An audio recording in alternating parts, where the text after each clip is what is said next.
Okay, time to get back at that Norton again. Welcome back, by the way. It's time to get going at these forks I decided.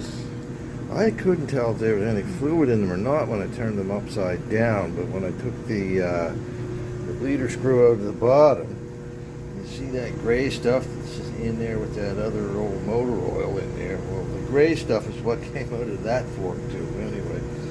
So, anyhow, what can I tell you about these? There's a bit of pitting up here above where the seal goes on the forks, so that wouldn't hurt the seal, but I'm going to replace those fork tubes because, you know, I thought I could use these because I'm going to use gators on these anyway, but at the same time, like I say, when this is all the way up, it's nowhere near to where that pitted section is, so it wouldn't hurt the seals. Like down here is perfectly smooth, just like brand new.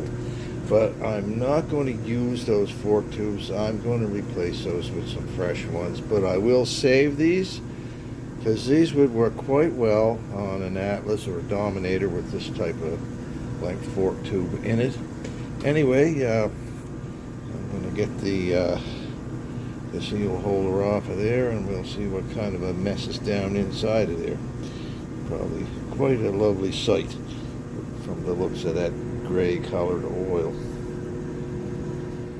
Okay, there's the innards that came out of the right fork leg. There's your damper assembly there. Of course, that's the spring and the nut that holds the damper all in place there. There's the old fork tube that I'm going to be replacing. This is the lower bushing, of course, and the nut that holds that on. So what do we got up here? That's the nut that holds the damper assembly in the bottom of the fork leg. That's, of course, the bushing from the top. That's a nice shape. It fits that fork tube nicely. I can't feel any movement at all in it, so yeah, I'll definitely be reusing them. There's the old seal.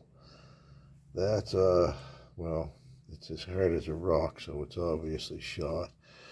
And there's the seal holder, and there's the little dust cap that goes on there. I'm not going to be using the dust cap because I'm going to use gators instead. So anyhow, that's what I got out of this one. The lower part of the fork leg is here, so that lovely special gray fork oil can dribble on out of it instead of dribbling all over my workbench.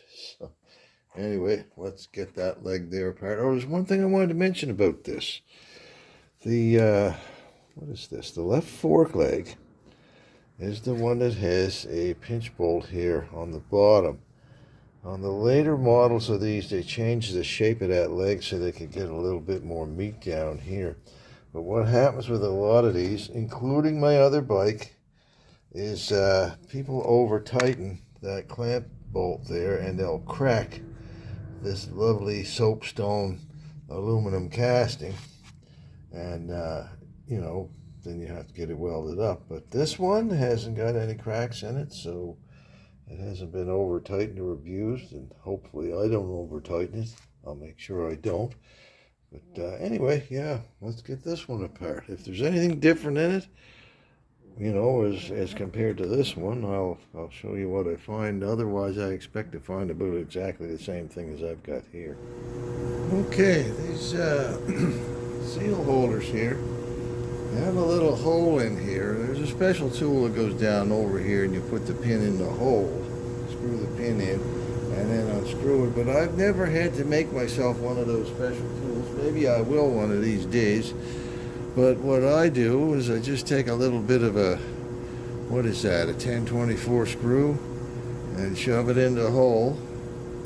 Give it a couple of taps to make sure it's seated in there good, and then I just take this adjustable hook spanner that I've had for years, put it across there, give it a little push, and bingo, it comes right out.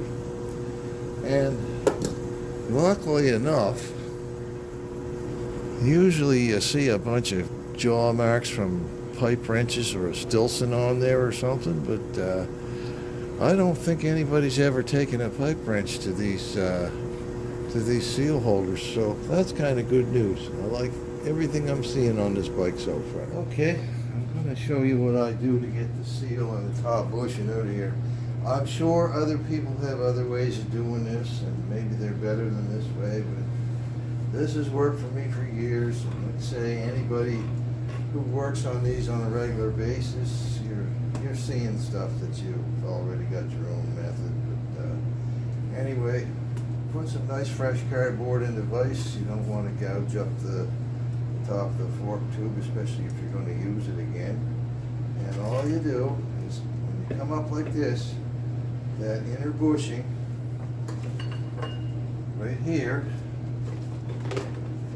is going to come up against the upper bushing right there, and it's going to drive the upper bushing out, and along with it will come the seal. So let's see if this makes a monkey out of me. And this is real time. I haven't had it loosened up or anything like that, so let's just give this a few pulls and hopefully it'll come out. Yep. And there's the nasty old oil dripping out of there too. So I'll bring that over here, and I'm just going to set that upside down in the tub and let that drain while I have a look at those other bushings and seals. So there's no surprises in this one either. Fork tube looks good, except for, you know, the little pitting up there. Like I said, I will replace these fork tubes with some fresh ones. Spring looks nice.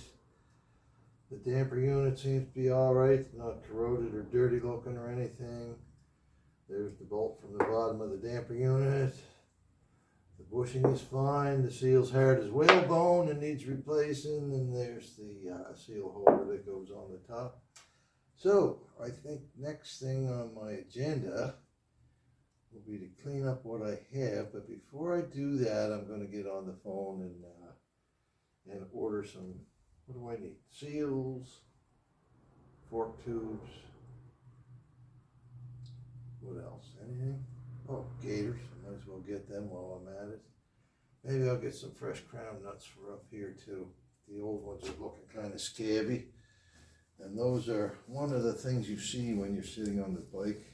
Those top nuts, the crown nuts on the top of the forks. So it's nice when they're nice and shiny like everything else. So anyway, I think I'm going to call that quits for now. We'll do a reassembly version of this video when I get on with it. And meanwhile, thanks for watching. You can like, share, and subscribe if you want. That would really help the channel a lot. Only takes a second to click that like button. Anyways, yeah, thanks for watching. I'll keep you posted.